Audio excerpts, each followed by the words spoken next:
دیکھیے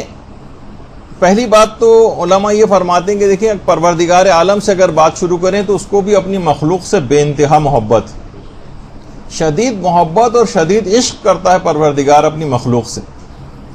لیکن ہمیشہ چاہے رسول و امام کی محبت ہو، پروردگار عالم کی اپنی مخلوق سے محبت ہو، محبت میں ایک خصوصیت یہ ہے کہ اس کو ہمیشہ دو طرفہ ہونا چاہیے، یک طرفہ نہیں ہونا چاہیے، بلکہ وہ شماری نہیں ہوتی اگر کوئی یک طرفہ اس طرح کے کوئی جذبہ اپنے اندر رکھتا ہو. وہاں سے محبت کا تو ہمیں یقین ہے کہ پروردگار عالم شدید محبت کرتا ہے، اور اتنا شدید محبت کرتا ہے کہ کہا جائے کہ اللہ کی اپنے بندوں سے محبت اس قدر شدید ہے کہ جو اس سے پہلے بھی ایک دفعہ آپ کو روایت پیش کی گئی تھی کہ جو اللہ نے حضرت داؤد پر وحی کی تھی کہ اگر مجھ سے روگردانی کرنے والوں کو یہ معلوم ہو جاتا کہ مجھے ان کا کتنا انتظار اور میں ان پہ کتنا مہربان ہوں اور گناہ چھوڑنے کو میں کتنا دوست رکھتا ہوں تو وہ شوق میں جان دے دیتے. یعنی پروردگار عالم کی شدید محبت اپنی مخلوق سے اس کلام سے ظاہر ہوتی. اور جیسے کہ آپ سنتی بھی ہیں کہ 70 ماہوں سے زیادہ پروردگار عالم اپنی مخلوق سے جو ہے وہ محبت کرتا ہے، اور دن و رات مخلوق کے کاموں میں ان کی بہتری میں لگا ہوا ہے. دن و رات آپ کی حاجات کو پورا کرنے میں، آپ کی مصلحتوں میں پروردگار عالم شدت محبت کے ساتھ مصروف عمل نظر آتا ہے. اچھا، اسی طرح سے رسول خدا کا اپنی امت سے اگر محبت کو اگر آپ دیکھیں، اللہم صلی علی محمد و علی محمد،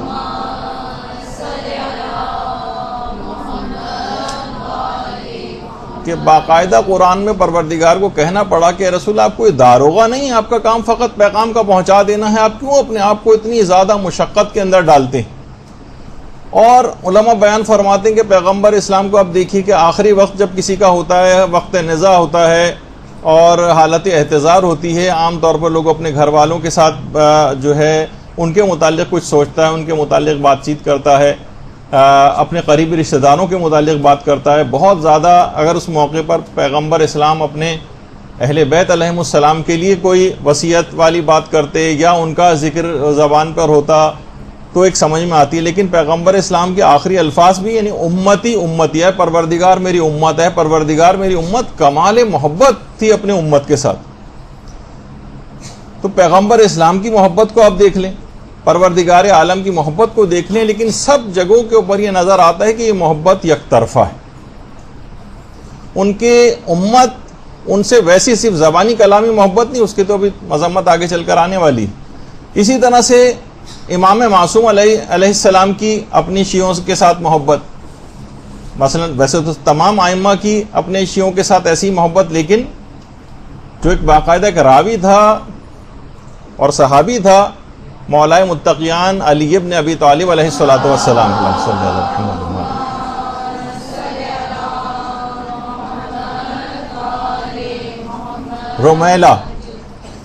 رومیلہ صحابی تھے اور کہنے لگے کہ میں ایک دفعہ شدید بیمار ہو گیا اور شدید مجھے بخار ہو گیا. میں نے غسل جمعہ کیا اور اسی بخار کی حالت میں مسجد گیا تاکہ امیر المومنین کے پیچھے نماز جمعہ جا کر پڑھوں. مسجد میں گیا تو امیر المومنین جمعہ کا خطبہ دے رہے تھے. جمعہ کی نماز جب ختم ہوئی، سب لوگ ملاقات کے لیے گئے تو میں بھی مولا سے ملاقات کے لیے گیا. مولا نے جب میری حالت دیکھی کہ میں شدید بخار میں پھک رہا ہوں تو مولا نے مجھے دیکھ کر کہا ہے رومیلہ، مومن جب بھی کبھی بیمار ہوتا ہے تو ہم بھی بیمار ہو جاتے ہیں. شدید محبت کا اندازہ لگائیں امام کا اپنے سے. مومن جب بیمار ہو جاتا ہے تو ہم بھی بیمار ہو جاتے ہیں. مومن جب کبھی غمگین ہوتا ہے تو ہم بھی غمگین ہو جاتے ہیں. مومن جب کوئی دعا کرتا ہے تو ہم اس کی دعا پر آمین کہتے ہیں، اور اگر وہ دعا نہ کرے تو ہم اس کے لیے دعا کرتے ہیں. باقاعدہ میزان حکمت کی دوسری جلد کے اندر یعنی امام فرماتے ہیں کہ مومن یعنی غافل بھی ہو جائے، اپنے لیے دعا نہ بھی کر رہا ہو، ہم اس کے لیے دعا کرنے لگتے ہیں. اور یہی حال ہمارے امام زمانہ علیہ الصلوۃ والسلام کا بھی ہے.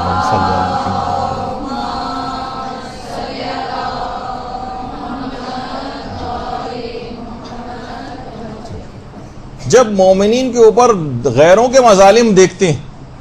اور جب مومنین کو گناہوں میں مبتلا دیکھ کر، جو کہ مومنین خود اپنے ساتھ جو ظلم کر رہے ہیں، امام اتنا غمگین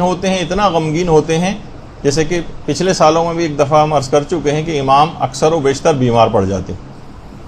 یعنی اپنے چاہنے والوں، اپنے ماننے والوں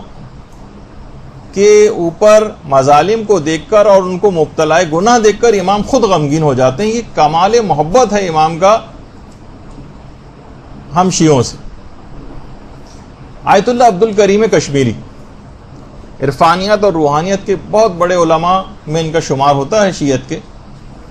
یہ اکثر ہوتا تھا کہ جمعے کی عصر کے وقت اور شب ہفتہ لوگ دیکھتے تھے کہ اچانک سید عبد الکریم کشمیری غمگین ہو جاتے تھے، رونے لگتے تھے۔ لوگ پوچھتے تھے کہ یہ آپ کی کیا حالت ہے؟ فرماتے تھے کہ یہ وہ وقت ہے کہ جب شیعوں کے اعمال حضرت حجت کے پاس جاتے ہیں اور ان کے برے اعمال کو دیکھ کر امام سخت غمگین ہو جاتے ہیں، اور ان کی اس غم کی شدت کو محسوس کر کے میں بھی غم سے رونے لگتا ہوں۔ اور یہ وہ تھے آیت اللہ سید عبد الکریم کشمیری جو اکثر و بیشتر وادی السلام کے قبرستان میں جاتے تھے اور وہاں پر عذاب برزخی کو بھی اپنی آنکھوں سے دیکھتے تھے، برزخی نگاہ یہ رکھتے تھے۔ اور ایک دفعہ اس حد تک ان کی برزخ کے اوپر نگاہ تھی کہ ایک دفعہ ایک عالم دین کا انتقال ہوا تھا، تو کسی نے ان سے آ کر کہا کہ ہم نے سنا ہے کہ فلاں عالم دین کے متعلق کہ برزخ میں تو ان کی حکومت ہے۔ تو آیت اللہ سید عبد الکریم کشمیری نے فرمایا نہیں، ایسا نہیں ہے، برزخ میں فقط اور فقط امیر المومنین علی ابن ابی طالب علیہ الصلوۃ والسلام کی حکومت ہے۔ اللہم صل علی محمد۔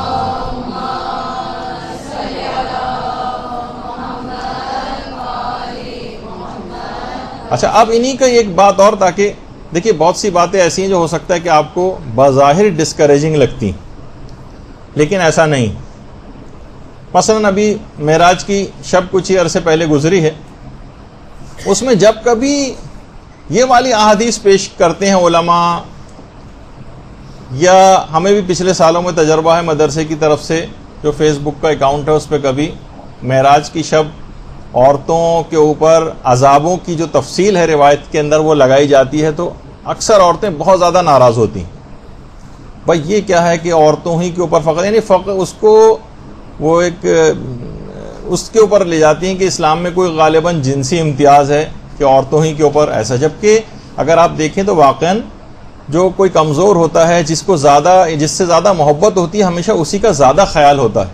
تو پیغمبر اسلام نے، آئمہ نے بھی وہ تمام چیزیں پہلے سے خطرات سے آگاہ کر دیا کہ یہ کرو گی تو اس کے یہ عذاب بھگتنا ہوں گے۔ یہ آپ کے خلاف بات نہیں ہے، بلکہ آپ سے کمال محبت ہے، مردوں کی نسبت زیادہ آپ کا خیال کیا گیا ہے کہ ان خطرات سے آپ کو پیشگی آگاہ کیا گیا۔ پوچھا گیا تھا ان سے ہی آیت اللہ عبد الکریم کشمیری سے کہ کیا خواتین بھی مقامات عالیہ اور عرفانی جو مقامات ہیں اس کو حاصل کر سکتی ہیں؟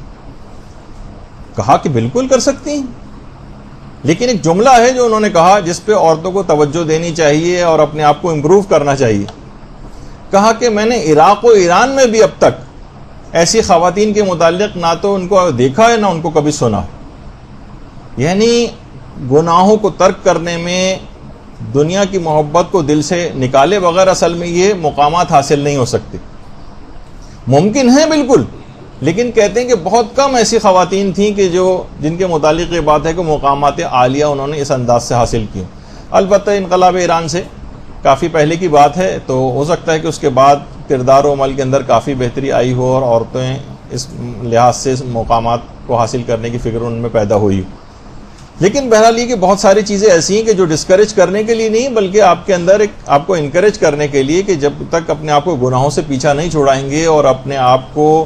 اخلاقیات سے متصف نہیں کریں گے اور حب دنیا کی سے مربوط جتنی چیزیں ان سے پیچھا نہیں چھڑائیں گے، جب تک ایسے بلند مقامات حاصل نہیں ہو سکتے۔ اور یہ خود فرماتے تھے کہ کیونکہ جیسے میں نے ابھی کہا کہ چشمے برزخی رکھتے تھے، وہ کہتے تھے کہ میں نے بہت زیادہ یہ دیکھا ہے کہ اپنی برزخی آنکھ سے کہ بے عمل صاحبان علم کے اوپر میں نے بہت عذاب دیکھے۔ یعنی انسان جو علم حاصل کرتا جاتا ہے تو اس کی ایک ذمہ داری بھی بڑھتی چلی جاتی ہے، لیکن اس کی یہ معنی نہیں کہ انسان پھر ساری زندگی جاہل رہے، وہ تو اور بہت بڑی مصیبت. لیکن یہ کہ بہرحال علم حاصل کرنے کے ساتھ ساتھ اس کے اوپر عمل بھی ضروری. تو ابھی جیسے کہ ذکر ہوا کہ امام زمانہ علیہ السلام سخت رنجیدہ ہو جاتے ہیں. یہ باقاعدہ ہر جمعے کی عصر کے وقت اور شب ہفتہ جو ہے اکثر و بیشتر گریا کرتے تھے کہ یہ وہی وقت ہے کہ جب شیعوں کے نامہ اعمال امام کے پاس پہنچتے ہیں اور امام رنجیدہ ہو کر گریا فرماتے ہیں. تو بہرحال یہی دیکھیے کہ امام زمانہ علیہ السلام کی بھی یہ لگتا ہے کہ اپنے شیعوں سے یک طرفہ ہی محبت، اور اتنی شدید محبت کرتے ہیں کہ باقاعدہ شیخ مفید کے نام جو امام زمانہ نے خط لکھا تھا اس میں یہی جملے استعمال کیے تھے کہ میں تمہارے امور زندگی سے غافل نہیں ہوں اور نہ ہی تمہاری یاد کو بھلانے والا ہوں. میں نے تم کو تنہا نہیں چھوڑا ہے اور میں نے تمہاری یاد کو فراموش نہیں کیا ہے، لیکن لگتا ہے کہ ہم نے اپنے امام کو چھوڑ دیا، ہم نے ان کو فراموش کر دیا. رٹے رٹائے جملوں سے فقط اظہار محبت کرتے ہیں. ایسے جملے تو قریبی رشتہ داروں سے بھی اگر ان کے سامنے انسان کہے تو وہ اس سے دھوکہ نہیں کھاتے، چہ جائے گا کہ ان رٹے رٹائے جملوں سے ہم امام کو دھوکہ دینے چلیں. مثلا کوئی بیٹا ہو اور مسلسل باپ کی نافرمانی کرتا رہے اور پھر آ کر کہے کہ بابا میں تو آپ سے بہت ہی شدید محبت کر، دن اور رات ان کے احکامات کی خلاف ورزی کرتا ہو اور آ کر اس طرح سے رٹے رٹائے جملوں سے اظہار محبت کرے تو باپ اس کو دھتکار دے گا. کہا کہ میرے سامنے جو ہے ریاکارانہ اور منافقانہ قسم کے جملے نہ کرو، اگر تم محبت کرتے تو میری فلاں فلاں بات کو مانتے. تو ہم یہ جو ان الفاظوں سے دھوکہ نہیں کھائیے، اجل اللہ فرجہ، اور جھکے چلے جا رہے ہیں امام کا نام اور رکوع کی حد تک تقریباً پہنچے جا رہے ہیں. یہ صرف بہت سارے ویسے ایکشنز ہیں خالی، ان کے ساتھ اگر عمل نہیں ہے لگا ہوا ہے اور اطاعت ساتھ میں نہیں جڑی ہوئی ہے تو یہ نفاق ہے، منافقت ہے، ریاکاری ہے. یہ امام کو ایک لحاظ سے دھوکہ دینے کے مترادف ہے، جیسے اس باپ کی میں نے مثال پیش کی جس کا بچہ رٹے رٹائے محبت آمیز جملے کہہ کے باپ کو بیوقوف بنانے کی معاذ اللہ کوشش کرتا. آیت اللہ مجتہدی تہرانی، بہت بڑے علماء میں ان کا شمار ہوتا ہے اور بہت ان کے مدرسے سے بڑے بڑے علماء جو ہے وہ علم حاصل کر کے نکلے ہیں. یہ خود فرماتے ہیں کہ جب میں نجف میں تھا اور تحصیل علم کے لیے نجف میں موجود تھا تو وہاں پر آیت اللہ مدنی نماز پڑھاتے تھے. آیت اللہ مدنی، ایک دفعہ میں نے دیکھا کہ آیت اللہ مدنی نماز جماعت کے بعد شدید گریہ فرما رہے ہیں. میں ان کے پاس گیا، میں نے کہا کہ آغا آج تک کبھی ہم نے آپ کو ایسا گریہ کرتے نہیں دیکھا، آج کیا ایسی بات ہو گئی؟ آیت اللہ مدنی نے کہا کہ میں نے ابھی امام زمانہ علیہ السلام کی زیارت کی. اللہم صلی علی محمد